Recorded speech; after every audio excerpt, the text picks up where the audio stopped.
देवोसुरो मनुष्यो वा यक्षो गंधर्व एव च, देवता हो असुर हो मनुष्य हो, जो भी भगवान के नाम का आश्रय लेता है भगवान उसकी रक्षा करते हैं। तो डरते क्यों हो? जिस भगवान ने आज तक मेरी रक्षा करी है वो भगवान ही तुम सबकी रक्षा करेगा, डरते क्यों? हिरण्यकशिपु प्रहलाद जी को खूब गालियां सुनाने लगा। हे दुर्विनीत मंदात्मन कुल भेद कराधम, हे दुर्विनीत, हे मंदात्मन, हे कुलभेदी, तो किसके बल से, किसके आश्रय से ये नारायण भक्ति का प्रचार कर रहा है? प्रहलाद जी महाराज बड़े सहज हैं और हिरण्यकशिपु चिल्लाए जा रहा है बड़े क्रोध में आकर के। बता किसके बल से तू नारायण भक्ति का प्रचार कर रहा है? प्रहलाद जी महाराज बोल पड़े,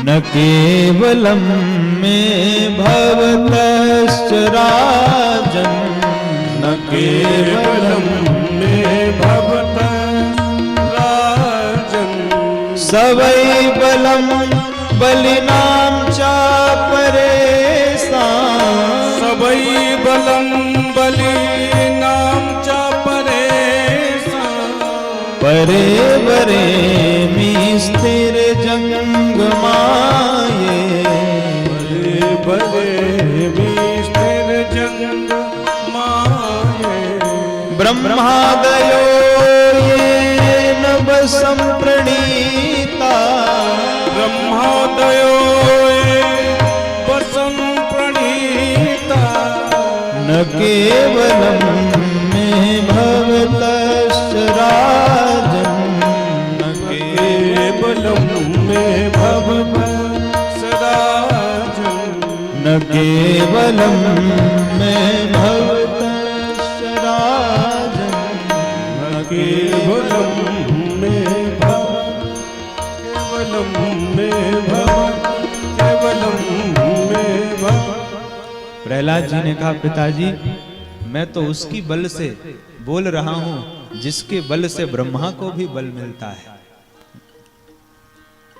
जाके बल लवलेश ते जिते चराचर झारी, और तासुदूत में जाकर, हनुमान जी ने यही बात कही। तो पिताजी जिसके बल से ब्रह्मादिक देवताओं को भी बल मिलता है मैं उसी के बल से बोल रहा हूं। अच्छा तो कहां है तेरा भगवान? हिरण्यकशिपु ने प्रहलाद जी से पूछा। प्रहलाद जी ने कहा, पिताजी प्रश्न ही गलत कर दिया आपने। कहां है मेरा भगवान, ये प्रश्न गलत है। कहां नहीं है भगवान? भगवान तो सर्वत्र व्याप्त हैं। हरि व्यापक सर्वत्र समाना, और प्रेम ते प्रगट हूं ही मैं जाना। हिरण्यकशिपु ने कहा, अगर तेरा भगवान सर्वत्र है तो इस खंभे में दिखाई क्यों नहीं पड़ता है? प्रहलाद जी ने कहा, पिताजी मुझे तो इस खंभे में भी भगवान दिखाई पड़ रहा है। तुरंत हिरण्यकशिपु ने हाथ में गदा उठाई और जैसे ही गदा से प्रहार करने लगा वैसे ही प्रहलाद जी ने आंख बंद कर ली। और प्रहलाद जी ने कहा, प्रभु अब भक्त की लज्जा आपके हाथों में है। भगवान कहां? बोले जहां भक्त की हां भगवान वहां। और जैसे ही हिरण्यकशिपु ने गदा से प्रहार किया, गदा से प्रहार करते ही खंभ टूट गया और खंभे से साक्षात भगवान ही नरसिंह का रूप लेकर के प्रकट हो गए। बोले नरसिंह भगवान की जय, भक्त वत्सल भगवान की जय। नरसिंह भगवान प्रकट हुए। हिरण्यकशिपु तो डर गया, ये कैसा भगवान है? आधा शरीर नर का है, आधा सिंह का है। नरसिंह अब भगवान हिरण्यकशिपु के साथ में क्रीड़ा करने लगे और थोड़ी समय तक तो भगवान ने क्रीड़ा किया और उसके बाद जैसे ही उसके मरने का समय आया भगवान ने जंघा पे रख के पटक दिया। उसके एक एक वरदान को भगवान परिपूर्ण करने लगे। हिरण्यकशिपु ने कहा, तुम मुझे मार नहीं सकते क्योंकि मुझे बहुत वरदान मिले हैं। मुझे वरदान मिला है कि मैं ना दिन में मरूंगा ना रात में। भगवान ने कहा भैया ये न दिन है न रात है, गोधूली बेला का समय हो रहा है। मुझे वरदान मिला है, न मैं देवता से मरूंगा, न मनुष्य से, न राक्षस से। भगवान ने कहा देख मैं तुझे मनुष्य दिखाई पड़ रहा हूं कि पशु दिखाई पड़ रहा हूं, दोनों का सम्मिश्रण भगवान के भीतर है। मैंने वरदान मांगा है कि मैं किसी अस्त्र शस्त्र से नहीं मरूंगा। भगवान ने कहा तुझे मारने के लिए मेरे नाखून ही काफी हैं। हिरण्यकशिपु ने कहा मैंने वरदान मांगा है कि मैं न पृथ्वी में मरूंगा, न आकाश में, न पाताल में। भगवान ने कहा मूर्ख, न तू पृथ्वी में है, न आकाश में है, न पाताल में, मेरी जंघा पे पड़ा हुआ है। हिरण्यकशिपु ने कहा कि मैंने वरदान मांगा है कि मैं ब्रह्मा जी के द्वारा बनाए गए किसी व्यक्ति से नहीं मरूंगा। भगवान ने डांट दिया। भगवान ने कहा मूर्ख, ब्रह्मा को मैं पैदा करता हूं, ब्रह्मा मुझे थोड़ी पैदा करता है। एक एक वरदान को परिपूर्ण किया भगवान ने, और फिर जब समय आया तो भगवान ने अपने नखाग्र से उसके हृदय को विदीर्ण कर दिया और उसकी मालाओं को शरीर में धारण कर लिया, गले में धारण कर लिया। बोल भक्तवत्सल भगवान की जय। इस प्रकार भगवान ने हिरण्यकशिपु का वध किया और इतने क्रोध में आ गए भगवान कि मुख से आग की ज्वालाएं प्रकट होने लगी, आग की ज्वालाएं निकलने लगी। देवताओं ने कहा भैया इनकी स्तुति करो, नहीं सारा संसार जल करके भस्म हो जाएगा, इनकी स्तुति करो। अब देवता सब स्तुति करने के लिए आते हैं, लेकिन इतने क्रोध में है नरसिंह भगवान, इतने क्रोध में है कि उनकी स्तुति तो कर रहे हैं, लेकिन जब क्रोध में आकर के नरसिंह भगवान देखते हैं तो सारे देवता पलायन कर जाते हैं। सारे देवता मिलकर के लक्ष्मी मैया के पास गए और लक्ष्मी मैया से बोले कि माता जी आपके पति देव को बड़ा क्रोध आ गया है, इसलिए आप चल करके उनके क्रोध को शांत करें। लक्ष्मी मैया सज धज करके 16 श्रृंगार करके हाथ में आरती की थार लेकर के भगवान के सामने आई, और जैसे ही आरती उतारने लगी नरसिंह भगवान ने जोर की दहाड़ लगाई, और जब लक्ष्मी मैया ने वो विकराल रूप देखा तो आरती की थाल भगवान के ऊपर पटक दिया और दैया मैया करती हुई भाग पड़ी। मन में सोचने लगी हे भगवान, स्वामी का ऐसा रूप आज के पहले कभी नहीं देखा। अब सारे देवता हैरान परेशान, किसी की स्तुति से भगवान प्रसन्न नहीं हो रहे हैं। तब सारे देवता मिलकर के प्रहलाद जी के पास गए और प्रहलाद जी के पास जाके बोले भैया अब तू ही इनकी स्तुति कर, तेरे लिए ही भगवान ने ऐसा विकराल रूप बनाया है और तेरी ही स्तुति से प्रसन्न होंगे, जल्दी स्तुति कर इनकी, नहीं तो सारा संसार जल करके भस्म हो जाएगा। प्रहलाद जी आए और भगवान की बड़ी प्यारी स्तुति करी। स्वपाद मूले पतितं तमर्भकं विलोक्य देवः कृपया परिप्लुतः। भगवान के पास आए प्रहलाद जी, भगवान के चरणों में लेट गए और नरसिंह भगवान ने प्रहलाद जी को उठा करके अपने गोद पे बिठा लिया। उत्थाप्य तच्छीष्ण्य दधात कराम्बुजम्। नरसिंह भगवान प्रहलाद जी के शीश पर अपना हाथ फेरने लगे, बड़े प्रेम से अपनी जिह्वा से प्रहलाद जी के गालों को चाटने लगे। और नरसिंह भगवान प्रहलाद जी से कहते हैं बेटा आज तक भक्तों के पुकारने में देर हुई है, मेरे आने में कभी देर नहीं हुई, लेकिन आज ये पहला ऐसा अवसर है पुत्र कि तेरे पुकारने में देर नहीं हुई, मेरे आने में देर हो गई। सारे देवता आकाश मार्ग में खड़े होकर के और भगवान के इस अद्भुत वात्सल्य को निहार निहार करके प्रसन्न हो रहे हैं कि धन्य है प्रभु आपका स्वभाव, कितनी कृपा, आप एक दैत्य बालक के ऊपर आप इतनी कृपा बरसा रहे हैं। और प्रहलाद जी महाराज भगवान से कहते हैं ब्रह्मादयः सुरगणा मुनयोऽथ सिद्धाः सत्वैकतानमतयो वचसां प्रवाहे नाराधितुं पुरुगुणैरधुनापि पिप्रुः किम तोष्टुमर्हति समय हरिरोग्र जाते।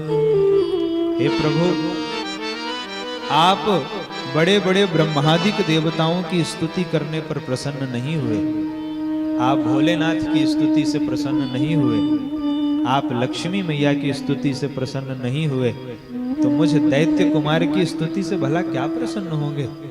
लेकिन मेरे मन में एक विश्वास है, मेरे मन में एक दृढ़ विश्वास है कि आप किसी संबंध को नहीं मानते, आप केवल भक्ति के संबंध को मानते हैं, और इसी भक्ति के संबंध के आधार पर ही आज मैं आपकी स्तुति कर रहा हूं।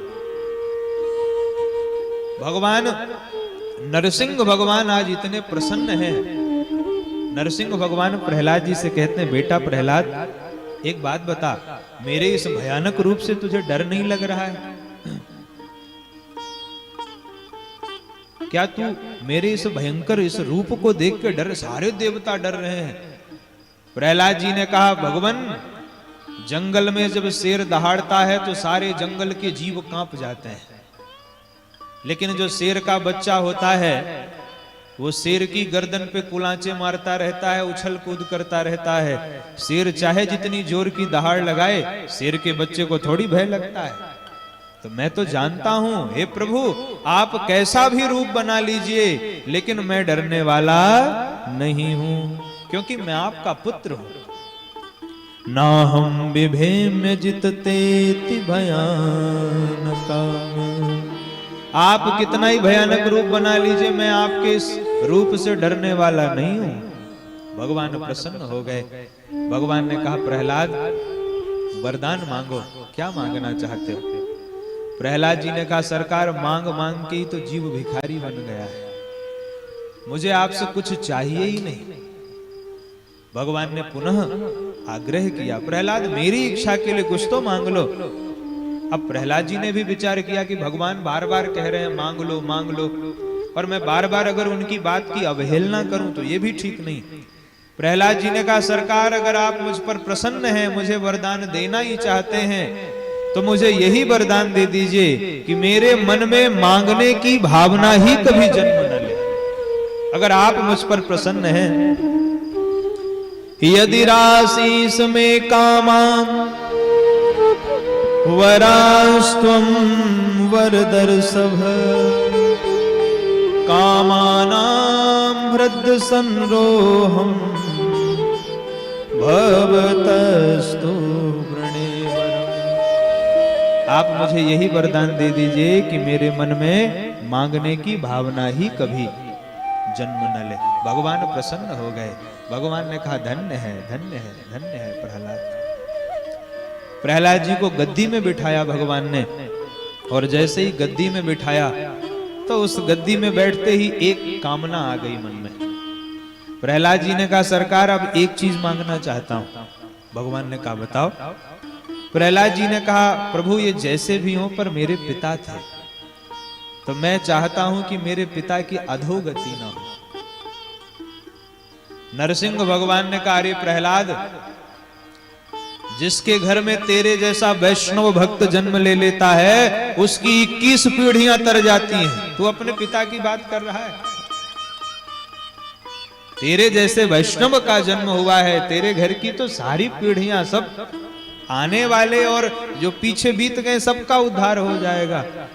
और दूसरी बात, तेरे पिता ने मेरी गोद में अपने प्राणों को त्यागा है, तो मेरे गोद में प्राणों को त्यागने वाला तो भगवत धाम का अधिकारी होता है। इस प्रकार भगवान ने प्रहलाद जी पर कृपा करी और एक मनवंतर तक राज्य करने का आशीर्वाद दिया।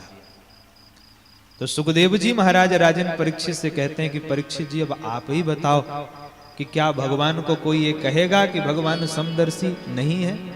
भगवान तो समदर्शी ही हैं, लेकिन भगवान भक्त को देख करके कृपा करते हैं, वो भक्त चाहे कोई भी क्यों ना हो। तो आइए बड़े भाव से ठाकुर जी के नाम का आश्रय लें, प्रेम के साथ सब लोग मिलकर के गाएं। हरि नटवर नागर नंदा भजो रे मन गोविंदा। नटवर नागर नंदा भजो रे मन गोविंदा।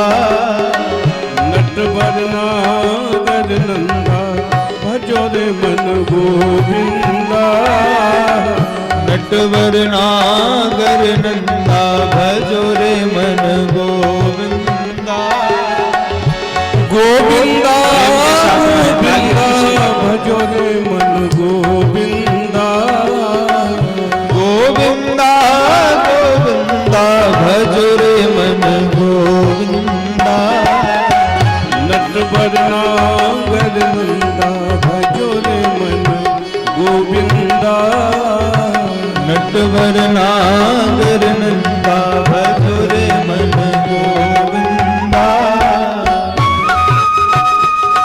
बोले भक्त वत्सल भगवान की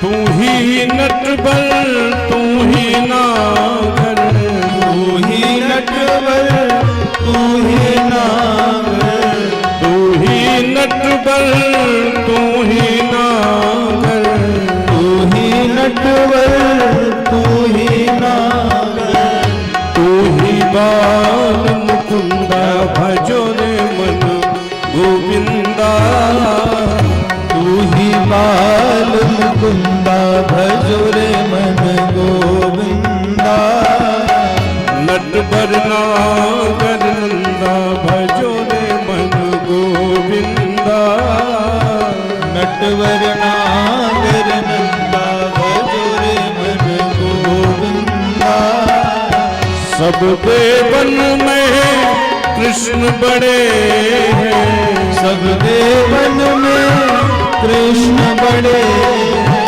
सब देवन में कृष्ण बड़े हैं सब देवन में कृष्ण बड़े ज्यों तारो बिच चंदा भजो रे मन गोविंदा ज्यों तारो विच चंदा भजो रे मन गोविंदा नटवर नागर नंदा भजो रे मन गोविंदा नटवर नागर नंदा भजो रे मन गोविंदा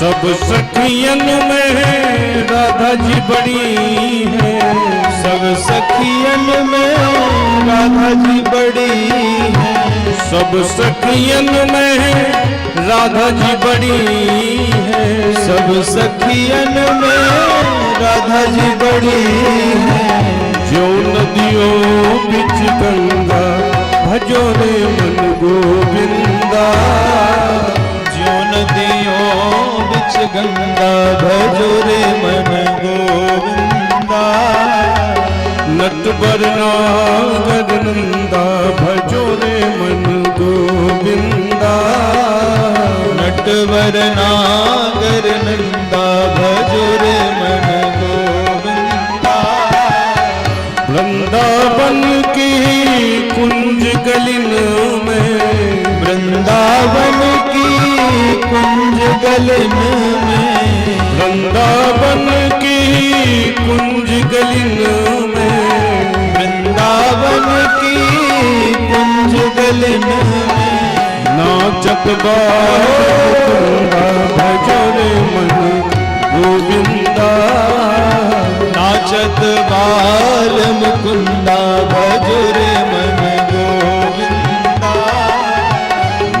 बर नागर नंदा भजो रे मन गोविंदा। नटवर नागर नंदा भजो रे मन गोविंदा। बोलिए भक्तवत्सल भगवान की।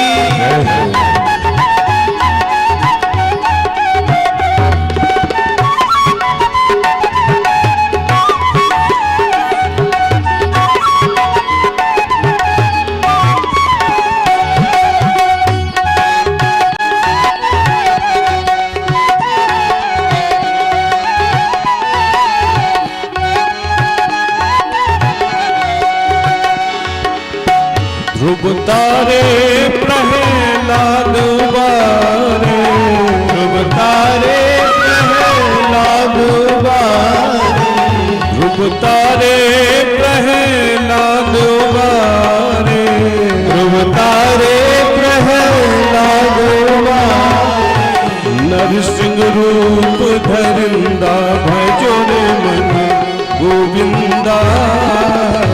नरसिंह रूप धरिंदा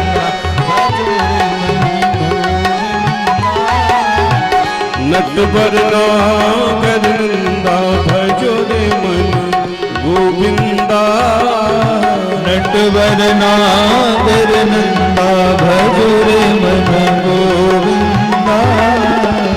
चंद्र सखी भज बाल कृष्ण छवि, चंद्र सखी भज बाल कृष्ण छवि, चंद्र सखी भज बाल कृष्ण छवि, चंद्र सखी भज बाल कृष्ण छवि।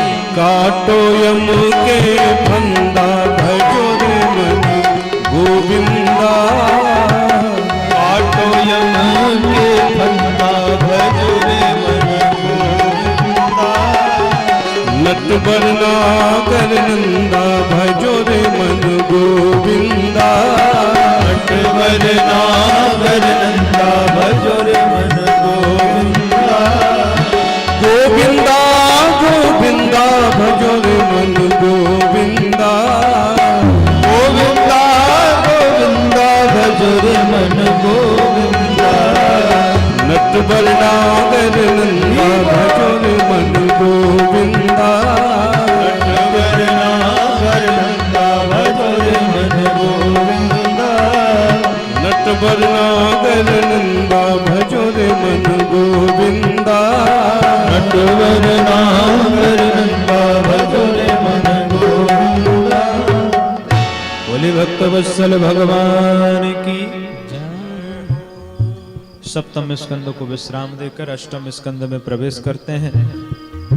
अष्टम स्कंद में मनवंतरों की कथा है। प्रत्येक मनवंतर में भगवान का अवतार होता है और हर मनवंतर में भगवान अवतार लेकर के अपने भक्तों का उद्धार करते हैं। एक मनवंतर में भगवान ने ग्राह से गज की रक्षा की। त्रिकूट नामक पर्वत पर हाथियों का एक झुंड रहता था। गजराज, महाप्रतापी गजराज एक दिन सरोवर में जल क्रीड़ा कर रहा था और उसी समय ग्राह ने गज का पैर पकड़ लिया। हाथी ने छूटने का बड़ा प्रयास किया पर ग्राह से अपने पांव को छुड़ा नहीं पाया। उसके घर परिवार के जितने लोग थे सब उसको खींचने का प्रयास किए, पर अंततः जब नहीं खींच पाए तो सारे लोग उसको छोड़ छोड़ करके चले गए। अंत में अकेला बचा और जब अंत में अकेला बचा तो उसने भगवान का स्मरण किया। अब भगवान का स्मरण जीव तभी करता है जब अकेला हो जाता है। जीव जब तक अकेला नहीं होता तब तक भगवान को याद नहीं करता है। सबको पाने पर भगवान भूल जाते हैं, ये सिद्धांत। जैसे सुग्रीव भूल गया भगवान को। सुग्रीव हूं सुधि मोरी बिसारी पावा राजकोष पुर नारी।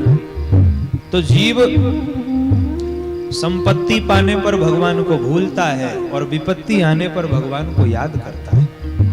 अच्छा, जब संपत्ति पाने पर जीव भगवान को भूल जाता है तो भगवान फिर काल रूपी बाण चलाते हैं, समय का बाण चलाते हैं। इसीलिए भगवान ने वहां पर कहा, जब बाली भगवान राम को भूल गया सुग्रीव, तो भगवान राम ने वहां पर लक्ष्मण जी से कहा, लक्ष्मण सुग्रीव सुधि मोरी विसारी पावा राजकोष पुर नारी। सुग्रीव ने राजकोष धन संपत्ति पाके मुझे ही मेरा ही विस्मरण कर दिया। लक्ष्मण धनुष बाण ले आओ, जिस बाण से मैंने बाली को मारा था उसी बाण से मैं सुग्रीव को मारूंगा। अब लक्ष्मण जी तो परम प्रसन्न, धनुष बाण लेके आए। भैया चढ़ा करके ले आया हूं, चढ़ाने की भी जरूरत नहीं, सीधे चला दीजिए। भगवान ने कहा, लक्ष्मण अभी मारने की बात कौन कर रहा है? मैं तो ये कह रहा हूं कि जेहि सायक मारा मैं बाली, तेहि सर हतौ मूढ़ कह काली। जिस बाण से मैंने बाली को मारा था, कल उसी बाण से सुग्रीव को मारूंगा। लक्ष्मण जी ने भगवान को साष्टांग किया। भगवान ने कहा, लक्ष्मण ऐसी तो कोई बात थी नहीं, तुमने साष्टांग प्रणाम क्यों किया? लक्ष्मण जी ने कहा, सरकार क्योंकि आपके जैसा क्रोध आपको ही आता है। बताइए ये कितनी विचित्र बात है कि किसी को क्रोध आए रविवार को, मारे सोमवार को। आप कह रहे हैं कि अब क्रोध आपको अभी आ रहा है और आप कह रहे हैं कल मारूंगा, तो धन्य है आप और आपका क्रोध। भगवान ने कहा, लक्ष्मण मैं उसको मारने के लिए, मैं उसको मारना थोड़ी चाहता हूं, मैं तो उसको अपनी शरण में लाना चाहता हूं। जीव जब संपत्ति पाके भगवान को भूल जाता है तो भगवान उसको डर दिखा करके अपनी ओर ले आते हैं। इसलिए भगवान ने लक्ष्मण से कहा कि भय दिखाई ले आवहु तात सखा सुग्रीव। ये तात, सुग्रीव को ज्यादा मत डराना कि छोड़ छाड़ के भग जाए, उसको इतना भय दिखाना कि वो मेरी ओर चला है। तो भगवान का स्वभाव है, जब जीव भगवान को भूल जाता है तो भगवान काल रूपी बाण चलाते हैं। भजसी नमनते ही राम को काल जासु कोदंड, लव निमेष परमाणु जुग बरस कलप सरचंड। भगवान समय का बाण चलाते हैं तो जीवन में जो अनुकूलता रहती वो प्रतिकूलता बन जाती है, और जब समय विपरीत हो जाता है तो जीव फिर भगवान की शरण में आ जाता है। तो इस हाथी के जीवन में जब तक अनुकूलता थी तब तक इसने भगवान को याद नहीं किया। जब तक पूरा परिवार संग में था, भरा पूरा परिवार था, भगवान को याद नहीं किया।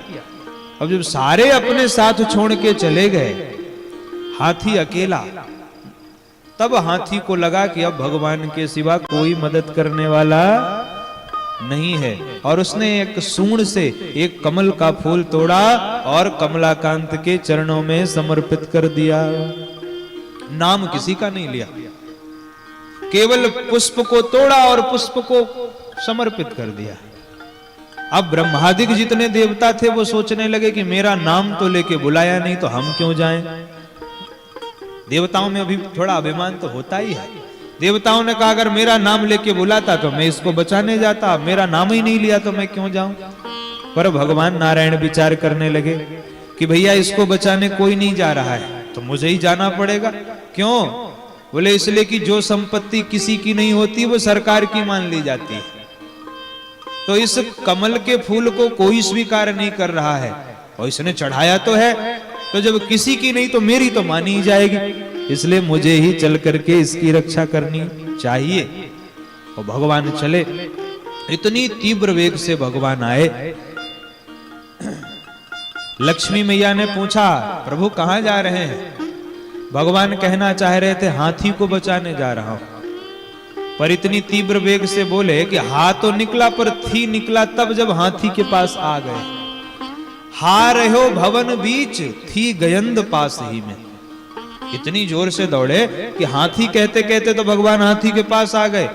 चक्र चला करके भगवान ग्राह के मुख को फाड़ दिया और भगवान ने गजक ग्राह दोनों का उद्धार किया। बोले भक्त वत्सल भगवान की जय हो। देखिए यहां पर एक विलक्षण बात है, जिसने पैर पकड़ा भगवान ने उसका उद्धार पहले किया।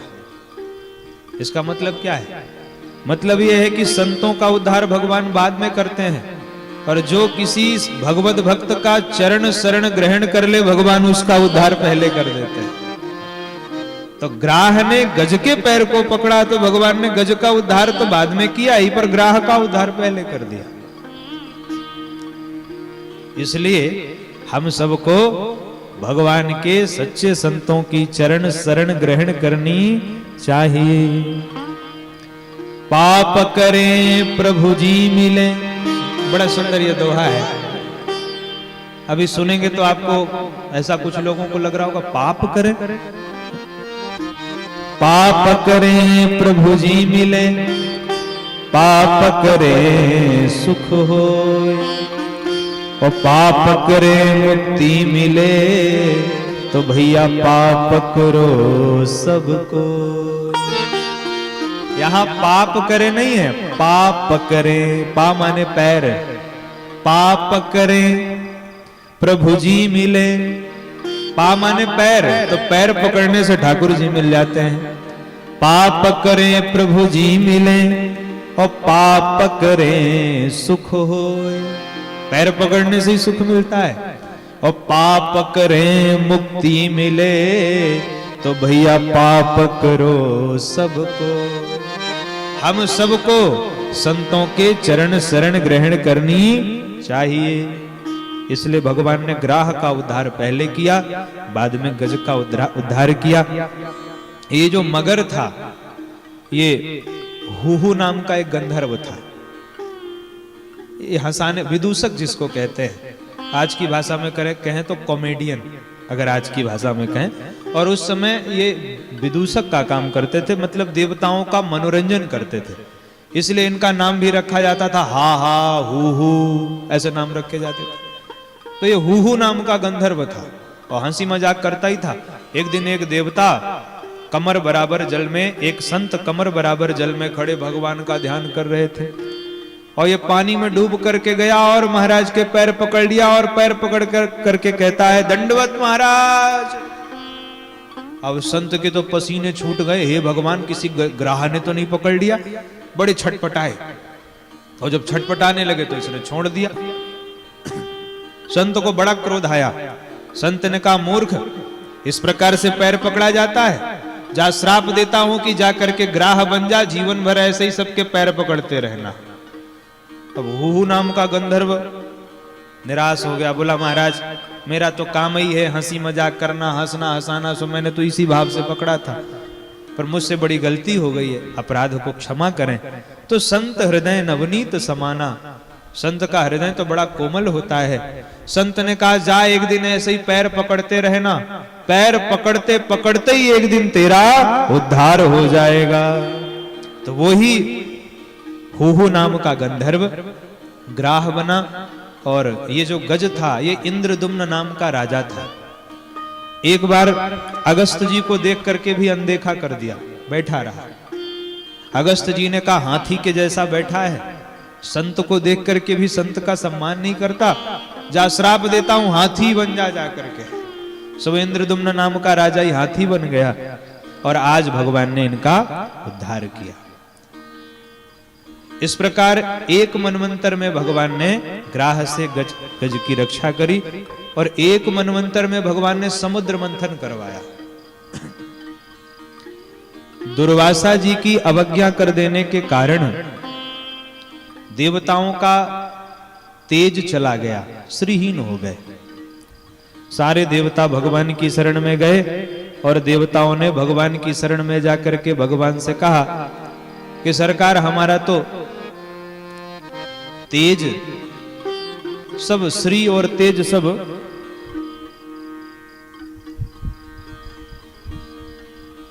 क्षीण हो गया है। भगवान ने कहा, तुम्हारा जो तेज है ये तेज अब समुद्र में समाहित हो गया है, समुद्र मंथन करवाओ, और समुद्र मंथन करने के पश्चात ही तुम्हें तुम्हारा तेज वापस मिलेगा। अब समुद्र मंथन कैसे हो? भगवान ने कहा, जाओ जाकर के दैत्यों का सहयोग लो, और दैत्यों का सहयोग लेकर के समुद्र मंथन करो। भगवान ने एक न्याय भी देवताओं को बताया, अहिमूसक न्याय। जैसे सर्प और चूहा दोनों ही पकड़ लिए गए, अब सर्प जानता है कि अगर चूहे को खा लेंगे तो बाहर नहीं निकल पाएंगे। तो सर्प ने चूहे से कहा कि भैया देखो, अब हमारी तुम्हारी कोई दुश्मनी है नहीं, एक काम करो, हम तुमको छोड़ देते हैं, तुम तो बस इन रस्सियों को काट दो, हम बाहर निकल जाएं। चूहे ने जैसे ही उस जाल को काटा तो दोनों ही बाहर निकल आए, और बाहर आने के बाद सर्प ने चूहे का ही भक्षण कर लिया। इसी को कहते हैं अहिमूसक न्याय। भगवान ने देवताओं से कहा कि दैत्यों का सहारा लो, दैत्यों का सहारा लेकर के समुद्र मंथन करो। देवता सब दौड़े दौड़े दैत्यों के पास आए, बोले भैया देखो, हमारा तुम्हारा झगड़ा तो बंद होने वाला है नहीं, एक काम करो, आओ हम तुम मिलकर के समुद्र मंथन करें। समुद्र मंथन से अमृत निकलेगा, हम दोनों भाई पान कर लेंगे, फिर खूब चले लाठी डंडा, कोई मरने वाला नहीं। दैत्यों को भी देवताओं की बात अच्छी लगी। देवता और दैत्य दोनों ने मिलकर के समुद्र मंथन का निर्णय लिया। मंदराचल पर्वत को मथानी बनाई, वासुकी नाग को रस्सी बनाया। मंदराचल पर्वत लेकर के जब दैत्य और देवता आ रहे थे तो भारी था पर्वत, इसलिए देवता दैत्य दोनों ही पर्वत के नीचे दब गए। तब भगवान गरुड़ पर आरूढ़ होकर के आए और भगवान ने एक ही हाथ से उस पर्वत को उठाया और उसको लाकर के समुद्र में स्थापित कर दिया। गिरिम चारोप्य गरुणे हस्ते नैकेन लीलया। भगवान ने लीला मात्र से उस पर्वत को उठा करके समुद्र में स्थापित कर दिया। अब जैसे ही समुद्र मंथन प्रारंभ हुआ, भगवान ने देवताओं से कहा, देखो भैया, तुम बड़े बाप के बेटा हो, इसलिए सर्प के मुख की ओर तुम खड़े होगे, और दैत्यों से कहा तुम पूंछ की ओर लगोगे। तो देवता सब नाराज हो गए, बोले भैया हम कोई छोटे बाप के बेटा हैं क्या? समुद्र मंथन हो या ना हो, पर मुख की ओर तो हम ही लगेंगे। भगवान ने कहा ठीक है, तो तुम्हारी इच्छा है तो तुम ही लग जाओ। अब जितने दैत्य थे सब मुख की ओर आ गए और देवता सब पूंछ की ओर चले गए।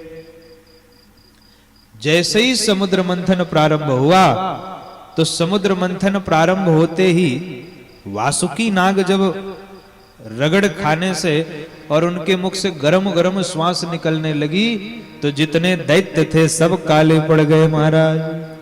अब दैत्य एक दूसरे को देखें और एक दूसरे को देख करके कहें लो और बनो बड़े बाप के बेटा। छोटे बाप के बेटा बन जाते तो देखो देवता कितने आनंद में मुस्कुरा रहे हैं, पूंछ की ओर खड़े हैं तो आनंद से खड़े हैं, और हम देखो सब जल करके काले हो गए।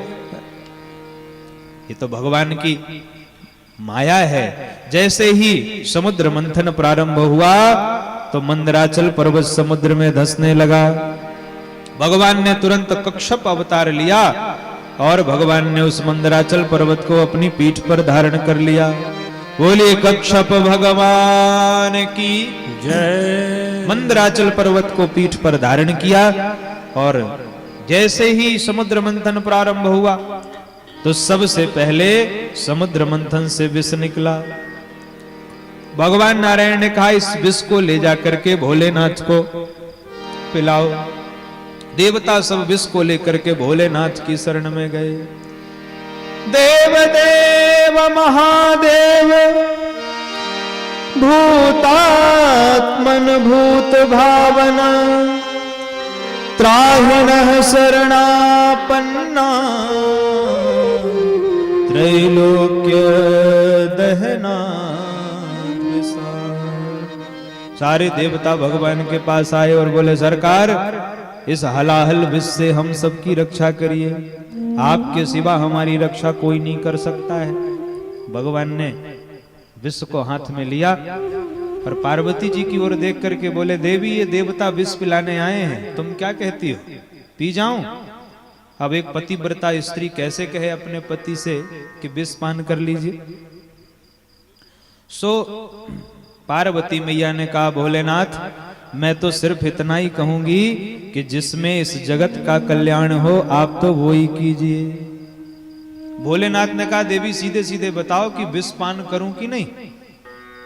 पार्वती मैया ने कहा हम क्यों कहें कि आप विष पान करिए, जिसमें सारे जगत का कल्याण हो आप वो करिए। भोलेनाथ समझ गए कि देवी जी की इच्छा है कि हम इस विष का पान कर लें और सारे संसार की रक्षा करें। तुरंत भगवान ने हलाहल विष उठाया और जैसे ही भगवान शिव इस विष का पान करने लगे, उसी समय याद आया कि हृदय में तो राम जी बैठे हुए हैं और ये विष अंदर जाएगा तो राम जी को कष्ट होगा, क्योंकि हृदय में राम जी बैठे हैं। तो जैसे ही विष पान किया उसी समय स्मरण हो गया, तो रा कह करके मुख को खोला और मां कह करके मुख के ढक्कन को बंद कर दिया और पूरे विष को अपने गले में धारण कर लिया। गला नीला पड़ गया, नाम हो गया नीलकंठ। बोले नीलकंठ भगवान की जय। भगवान ने उस हलाहल विष को अपने गले में स्थान दिया। जो विष पान करके भी समाज में अमृत का वितरण करे वही शिव है। जो समाज के मान अपमान रूपी विष का पान कर ले पर जब बोले तो हर्ष सुधा सम गिरा उचारी, बोले तो अमृत के समान वचन बोले, वही शिवत्व है और वही शिव है। अब पुनः समुद्र मंथन प्रारंभ हुआ। कामधेनु गाय निकली, ऋषियों को दे दिया। उच्च श्रवा घोड़ा निकला, राजा बलि को दे दिया। कौस्तुभ मणि निकली, भगवान ने स्वयं धारण कर लिया। कल्प वृक्ष निकला, स्वर्ग में भेज दिया। अप्सराएं निकली, उसको भगवान ने स्वर्ग में भेज दिया।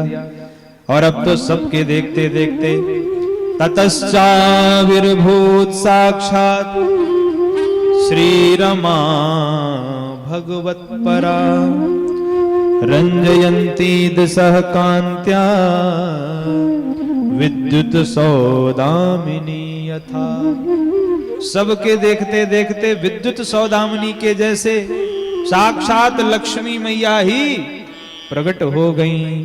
बोले लक्ष्मी मैया की। 8वें स्कंद के 8वें अध्याय के 8वें श्लोक में लक्ष्मी मैया का प्रागट्य होता है।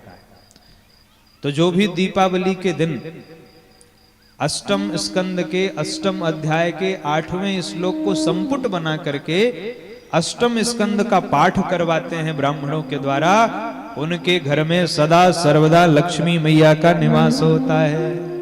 तो जब दीपावली का अवसर आए तो अष्टम स्कंद के अष्टम अध्याय के अष्टम श्लोक को संपुट बनाए। जैसे हम सुंदरकांड आदि का पाठ करते हैं, रामायण का। स्वयं यदि कर पाए तो बहुत अच्छी बात है, स्वयं न कर पाए तो किसी विद्वान ब्राह्मण से बढ़िया संकल्प करवा करके पाठ करवाएं। तो जो दीपावली के दिन अष्टम स्कंद का इस श्लोक के साथ में पारायण करवाते हैं, उनके घर में लक्ष्मी मैया का निवास होता है। अब लक्ष्मी मैया जैसे ही प्रकट हुई तो सबकी आंखें चकाचौंध कर गई। सारे लोग सोचने लगे कि लक्ष्मी जी हमको मिल जाएं। अब भगवान भी समझ गए कि ये सारे देवता यही चाह रहे हैं कि लक्ष्मी जी उनको मिले, दैत्य भी चाह रहे हैं कि लक्ष्मी जी उनको मिले। भगवान ने कहा भैया एक बात है, लक्ष्मी मैया जिसको, ये लक्ष्मी जी जिसको जयमाला पहना दी उसी की हो जाएंगे। तो सारे लोग लाइन लगा करके बैठ जाओ। अब सब लाइन लगा करके बैठ गए, जितने देवता थे, दैत्य थे, और यहां तक महाराज की ऋषि मुनि भी जितने थे वो भी सब लाइन लगा करके बैठ गए। लक्ष्मी मैया एक एक का निरीक्षण कर रही हैं। सबसे पहले दुर्वासा जी के पास आई। दुर्वासा जी को देखा तो लक्ष्मी मैया ने कहा तपस्वी तो हैं, लेकिन नेक सी बात में गुस्सा आ जाता है, इसलिए लक्ष्मी मैया ने उनको भी फेल कर दिया। और आगे बढ़ी महाराज तो साक्षात भोलेनाथ ही चिमटा गाड़ के बैठे थे। लक्ष्मी मैया ने देखा भोलेनाथ को तो प्रसन्न हुई और कहा वाह, ये तो बड़े सुंदर हैं, स्वभाव भी इनका बड़ा सुंदर है, लेकिन एक कमी है। क्या? बोले इनका बेस अमंगल है, बेस इनका अमंगल है, इसलिए लक्ष्मी मैया ने उनको भी छोड़ दिया। और आगे बढ़ी तो साक्षात मंगलम भगवान विष्णु मंगलम गरुणध्वज, मंगल के भवन भगवान नारायण दिखाई पड़े। लक्ष्मी मैया ने देखा तो परम प्रसन्न हो गईं, मन ही मन सोचने लगी ये सब प्रकार से उपयुक्त हैं, लेकिन एक कमी तो इनमें भी है। कौन सी कमी है? लक्ष्मी मैया ने कहा इनमें ये कमी है कि ये मेरी ओर निहार नहीं रहे।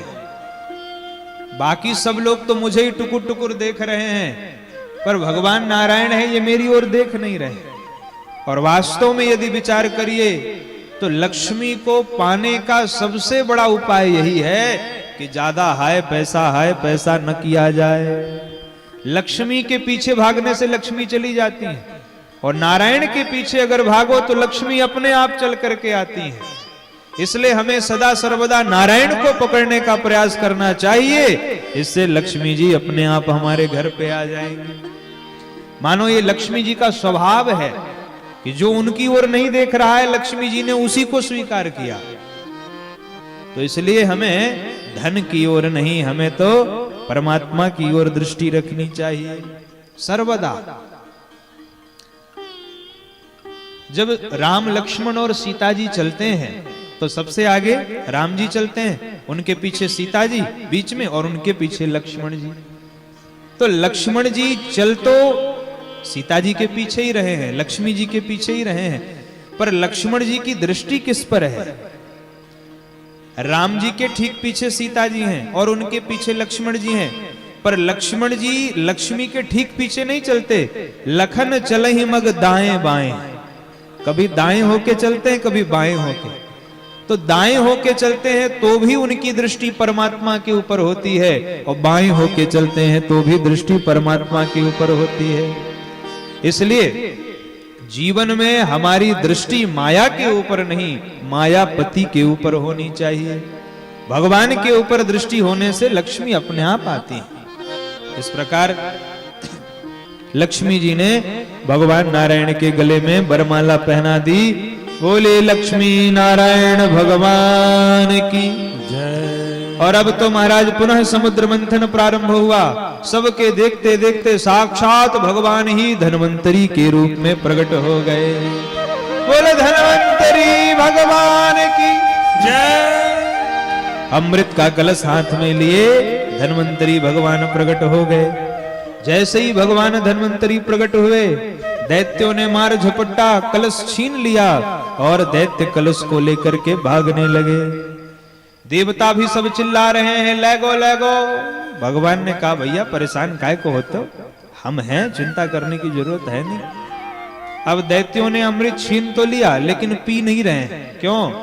कोई कहता है अहम पूर्वम, तो दूसरा छीन लेता है अहम पूर्वम। सारे देवता आपस में झगड़ रहे हैं। कोई कह रहा है मैं पहले पीऊंगा और कोई कह रहा है मैं पहले पीऊंगा, पर पान कोई नहीं कर रहा है। इतने में साक्षात भगवान नारायण ने मोहिनी अवतार धारण किया और मोहिनी अवतार लेकर के भगवान उन दैत्यों के मध्य में प्रकट हो गए। अब जैसे ही उन दैत्यों ने मोहिनी भगवान को निहारा, दैत्य तो सब प्रसन्न हो गए और मोहिनी भगवान से कहते हैं अहो रूपम अहो धाम अहो अस्यानवं वयः का त्वं कंज पला साक्षी कुतो वा किं चिकीर्षसि। अरे देवी तुम तो परम सुंदरी लग रही हो, कौन हो तुम, कहां से आई हो, कहां जा रही हो? मोहिनी भगवान ने कहा तुम कौन होते हो हमारी जन्म पत्री पूछने वाले? दैत्यों ने कहा देवी हम भी कोई ऐसे वैसे खानदान के थोड़ी हैं। वयम कश्यप दायादा भ्रातरः कृत पौरुषाः। अरे हम भी कश्यप ऋषि की संतानें हैं। देवी एक काम करो, हम भाइयों में झगड़ा हो गया है, हम इस अमृत को पीना चाहते हैं लेकिन झगड़े के कारण पी नहीं पा रहे हैं। एक काम करो देवी, तुम अपने हाथ से हम दैत्यों को अमृत का पान करवा दो। मोहिनी भगवान ने कहा तुम अपने को कश्यप का बेटा कहते हो, पर हो तुम महामूर्ख। अरे कश्यप के बेटा होकर के एक अनजान स्त्री के ऊपर भरोसा करते हो? बुद्धिमान व्यक्ति को कभी भी अनजान स्त्री के ऊपर उसकी बातों पर भरोसा नहीं करना चाहिए। तो दैत्य सब आपस में एक दूसरे से कहते हैं, भैया ये तो पढ़ी लिखी भी मालूम चल रही है, तो बहुत पढ़ी लिखी है, देख कितनी ऊंची ऊंची बातें कर रही है। देवी कुछ भी हो, अब तो तुम ही हमको अमृत का पान करवाओगी। मोहिनी भगवान ने कहा, देखो थोड़ा कम ज्यादा हो जाए तो हमसे झगड़ा मत करना। दैत्यों ने कहा, देवी जी कम ज्यादा की बात छोड़ो, अपने मर्जी से हम सबको अमृत पान करवाओ।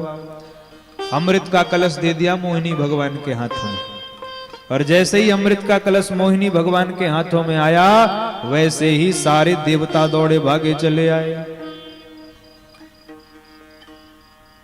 देवताओं को देखा तो दैत्यों ने अपनी अपनी तलवारें निकाल ली।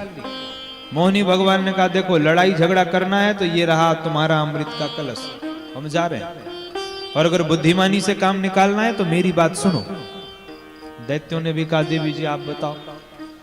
मोहिनी भगवान ने कहा, देखो बात ये है कि जो ऊपर का ये जो पानी पानी है ये इन देवताओं को पिला देते हैं, और नीचे का जो गाढ़ा गाढ़ा अमृत है वो तुम दैत्यों को पिला देंगे। अब क्या था महाराज, दैत्य तो सब प्रसन्न हो गए, वाह देवी हम तो पहले ही कह रहे थे तुम बहुत बुद्धिमान हो। मूर्ख और शंख दूसरों के फूंकने से ही बचते हैं महाराज। आ गए मोहिनी भगवान के चक्कर में। भगवान ने बिठाला देवताओं को और अमृत पान करवाने लगे। अब देवताओं को अमृत पिला रहे हैं और दैत्यों की ओर मुस्कान, प्रेम भरी मुस्कान से देख लेते हैं, और दैत्य तो उतने में ही प्रसन्न हो जाते हैं और कहते हैं, अरे देवी जी हम सब समझ रहे हैं, ज्यादा परेशान होने की जरूरत नहीं है, आप तो आराम से ऊपर का पानी पानी पिलाओ, हम सब समझ रहे हैं। अब एक स्वरभानु नाम का दैत्य था, उसको संदेह हो गया कि देवी जी उधर तो अमृत पिला रही हैं और बार बार इधर देख करके मुस्कुरा रही हैं। तो उसने क्या किया, उठ करके देवताओं की पंक्ति में सूर्य और चंद्र के बीच में आकर के बैठ गया। अब यद्यपि भगवान अंतर्यामी है, भगवान सब जानते थे, लेकिन भगवान प्रश्न उठता है कि जब सूर्य चंद्र ने यह कह दिया कि प्रभु ये देवता नहीं है दैत्य है, क्या भगवान नहीं जानते थे? बोले भगवान सब जानते थे, लेकिन भगवान पंक्ति भेद करना नहीं चाहते थे। अगर वह देवताओं की पंक्ति में आकर के बैठ गया है, भगवान ने कहा है जाति पाति कुल धर्म बढ़ाई, अगर देवताओं की पंक्ति में आकर के बैठ गया है तो भगवान ने भी निश्चय कर लिया कि अब मैं इसको भी पूजवा करके छोड़ूंगा, इसकी भी पूजा करवाऊंगा अब, क्योंकि जाने अनजाने ही सही ये देवताओं के बीच में बैठ गया है। तो भगवान जानते सब हैं लेकिन पंक्ति भेद नहीं कर सकते। सूर्य चंद्र ने कहा सरकार ये दैत्य है, आपने इसको अमृत पिला दिया। भगवान ने तुरंत चक्र चलाया और चक्र से उसके दो खंड हो गए, राहु और केतु के नाम से विभक्त हो गए। और देखिए आज भी राहु केतु की जब होता है, शांति होती है, पूजा पाठ होता है कि नहीं। अब देवताओं को अमृत पिला करके भगवान अंतर ध्यान हो गए और सारे दैत्य आपस में एक दूसरे से कहने लगे भैया देवी जी कहां गई। एक ने कहा मुझे तो लगता है गई नहीं गया। बोले क्या मतलब। एक ने कहा मुझे तो लगता है ये छलिया नारायण ही हमको ठगने के लिए मोहिनी अवतार लेकर के आया था। अब दैत्यों को पूरी बात समझ में आ गई। और फिर क्या था महाराज, तत्र देवासुरो नाम रणः परम दारुण। बड़ा भयानक देवासुर संग्राम हुआ। देवताओं ने अमृत पान कर लिया था, इसलिए दैत्यों को मार मार के भगा दिया। और इस युद्ध में दैत्यों के राजा बलि भी मारे गए। तब शुक्राचार्य जी ने मृत संजीवनी विद्या से दैत्यों को जीवित किया और राजा बलि को खूब समझाया। शुक्राचार्य ने कहा देखा आज के बाद भूल करके भी इन देवताओं के चक्कर में मत पड़ना। राजा बलि ने कहा गुरुदेव अब खाई सो खाई, आगे खाई सो राम दुहाई। अब तो मैं इन देवताओं के चक्कर में पड़ूंगा नहीं, आप बताइए मैं क्या करूं। शुक्राचार्य जी ने कहा यज्ञ करिए और ब्राह्मणों को अपने वश में करिए। ब्राह्मण अगर वश में हो गए तो संसार में कोई भी तुमको जीत नहीं पाएगा। राजा बलि ने यज्ञ किया, 99 यज्ञ किए और यज्ञ करके राजा बलि ने ब्राह्मणों को अपने वश में कर लिया। और ब्राह्मणों ने अपनी तपस्या के स्वरूप एक दिव्य तेजो में रथ राजा बलि को दिया और ब्राह्मणों ने कहा राजन, यह हमारी तपस्या ही हम आपको प्रदान कर रहे हैं, यह अजेय रथ है, इस रथ पर आपको कोई जीत नहीं पाएगा। राजा बलि उस रथ पर चढ़ करके जब स्वर्ग की ओर गया तो सारे देवता स्वर्ग छोड़ करके भाग खड़े हुए। भगवान की शरण में देवता गए। भगवान ने उन देवताओं से कहा, भैया बलि के ऊपर ब्राह्मणों का आशीर्वाद है, ब्राह्मणों की तपस्या बलि के साथ है, इसलिए अगर आज मैं भी चाहूं तो मैं भी राजा बलि को परास्त नहीं कर सकता हूं, क्योंकि राजा बलि के साथ तो ब्राह्मणों का तप चल रहा है, इसलिए मैं भी अब राजा बलि को हरा नहीं सकता हूं। सारे देवता गिरी कंदराओं में भाग गए और राजा बलि ने 99 यज्ञ किए और 100वां यज्ञ अब प्रारंभ कर दिया। इधर देव माता अदिति को बड़ी चिंता हो रही है कि मेरे पुत्र इतना कष्ट पा रहे हैं। तब देव माता अदिति ने भगवान का ध्यान किया और पयोव्रत किया, जिसके प्रभाव से साक्षात भगवान ही वामन के रूप में देव माता अदिति के गर्भ से प्रकट हुए। बोलिए वामन भगवान की जय। तम बटुम वामनम दृष्ट्वा मोदमाना महर्षया।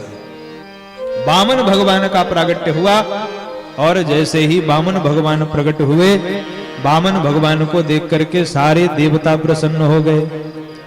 बृहस्पति जी ने वामन भगवान से कहा कि प्रभु, हमको तीनों लोकों की संपत्ति का दान चाहिए। वामन भगवान ने कहा, भैया हम तीनों लोक की संपत्ति कहां से ले आए। तब बृहस्पति जी ने कहा कि प्रभु, इस समय तीनों लोकों पर राजा बलि का आधिपत्य है, आप राजा बलि के दरबार में जाइए और राजा बलि के दरबार में जाकर के आप तीनों लोकों की संपत्ति मांग करके ले आइए। वामन भगवान वहां से सीधे राजा बलि के दरबार में आ रहे हैं। बोल भक्त वत्सल भगवान की जय। वामन भगवान राजा बलि के दरबार में आए तो राजा बलि ने वामन भगवान का खूब स्वागत किया। राजा बलि कहता है, स्वागतम ते नमस्तुभ्यं ब्रह्मण किम करवामते। अरे आइए आइए ब्राह्मण देवता, आपका स्वागत है, आइए आप हमारे इस दरबार में पधारे, हम आपका स्वागत करते हैं। एक से एक तेजस्वी तपस्वी ब्राह्मणों को देखा, पर आप जैसा ब्राह्मण आज तक नहीं देखा। आइए हम आपका स्वागत करते हैं और बताइए हम आपकी किस प्रकार से सहायता करें।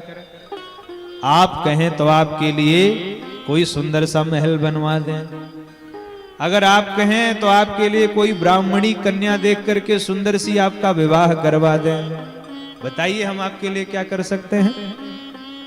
तब भगवान ने राजा बलि की बड़ी प्रशंसा करी। किसी से कुछ मांगना हो तो पहले प्रशंसा करनी चाहिए। तो आज भगवान भी राजा बलि से मांगने आए हैं, इसलिए भगवान ने राजा बलि की खूब प्रशंसा करी। भगवान ने कहा, राजन तुम्हारा कुल इतना पवित्र है, हिरण्याक्ष, हिरण्यकश्यप, प्रहलाद, विरोचन, और उस कुल पर तुमने 4 चांद लगा दिए। तुमने उस कुल की मर्यादा पर कोई आंच नहीं आने दी। धन्य है तुम्हारा जीवन। इस संसार में उस व्यक्ति का जीवन जीना सार्थक हो जाता है जो अपने पूर्वजों की इच्छाओं का पालन करता है। तो इसलिए तुम्हारा जीवन जीना धन्य है। खूब प्रशंसा करी। प्रसन्न हो गया राजा बलि, और राजा बलि ने वामन भगवान से कहा कि सरकार आप कुछ मांगना चाहते हैं, आप क्या मांगना चाहते हैं। वामन भगवान ने कहा, पदानी त्रीणि दैत्येन्द्र सम्मितानि पदा मम। भगवान कहते हैं कि हे राजन, आप मेरे पैरों से मुझे 3 पग भूमि प्रदान कर दीजिए। पदानी त्रीणि दैत्येंद्र सम्मितानि पदा मम। राजा बलि ने कहा, महाराज आप देखने में छोटे हैं और आपकी बुद्धि भी छोटी है। 3 पग भूमि से भला क्या होगा? 3 पग भूमि से तो आपके रहने के लिए कोई कमरा भी नहीं बन पाएगा, और वो भी आप अपने पैरों से मांग रहे हैं। अरे और कुछ मांगिए। आप राजा बलि के दरबार में मांगने के लिए आए हैं, आप इस बात को भूल नहीं सकते। आप मेरी मर्यादा के अनुसार मांगिए। भगवान कहते हैं, देखो भैया, यदृक्षा लाभ तुष्टस्य तेजो विप्रस्य वर्धते तत्प्रसाम्यत संतोषा दंभ सेवा सुसूक्षणी। बोल वामन भगवान की जय। वामन भगवान कहते हैं राजा बलि से, राजन, जो ब्राह्मण संतोषी होते हैं उनका तेज बढ़ता है, और ब्राह्मण यदि संतोष न करे तो उसका तेज घटता है। इसलिए हम तो संतोषी ब्राह्मण हैं, हमको तो 3 पग ही भूमि का दान चाहिए, और वो भी हमारे पैरों से चाहिए। राजा बलि ने कहा, ठीक है सरकार, आप 3 पग भूमि ले लीजिए। भगवान ने कहा, ऐसे नहीं लेंगे राजन, आपको संकल्प करना पड़ेगा। राजा बलि ने कहा, अरे महाराज, 3 पग भूमि के लिए संकल्प करवाएंगे। अब शुक्राचार्य जी बैठे बैठे सोच रहे हैं कि एक से एक ब्राह्मण मैंने आज तक देखे, पर इसके जैसा ब्राह्मण आज तक नहीं देखा। एक तो 3 पग भूमि मांग रहा है और ऊपर से संकल्प करने की बात कर रहा है। शुक्राचार्य ने ध्यान करके देखा तो उनको वामन भगवान में साक्षात नारायण ही नजर आए। अब इधर तो संकल्प करने जा रहे थे राजा बलि, उधर शुक्राचार्य दौड़े, अरे राजन रुक जाओ, संकल्प मत करना। राजा बलि सोच रहे, गुरुदेव क्या हुआ? राजन संकल्प मत करना, तुम जानते नहीं हो ये कौन है। राजा बलि ने कहा, अरे गुरुदेव, ये तो वामन भगवान है। शुक्राचार्य जी ने कहा, ना ये वामन है ना तिरपन, ये साक्षात देवताओं का ही कार्य सिद्ध करने के लिए साक्षात भगवान नारायण ही अवतार लेके आ गए। इसलिए अगर संकल्प किया तो ये भिखारी बना करके छोड़ेंगे, संकल्प मत करना। राजा बलि के नेत्रों में अश्रु आ गए, धन्य हो गुरुदेव, आपने तो मुझे भगवान का दर्शन करवा दिया। मैं तो इनको पहचान नहीं पा रहा था, पर आपकी कृपा से मैंने इनको पहचान लिया। अब भगवान ने यदि संकल्प किया है तो उनका संकल्प तो सिद्ध होकर के ही रहेगा। शुक्राचार्य जी ने कहा, देखो मेरी बात को मानो और संकल्प मत करो। राजा बलि ने कहा, संकल्प तो हम करेंगे, क्योंकि वाणी से यदि कुछ कह दिया जाए तो वो भी तो संकल्प ही होता है।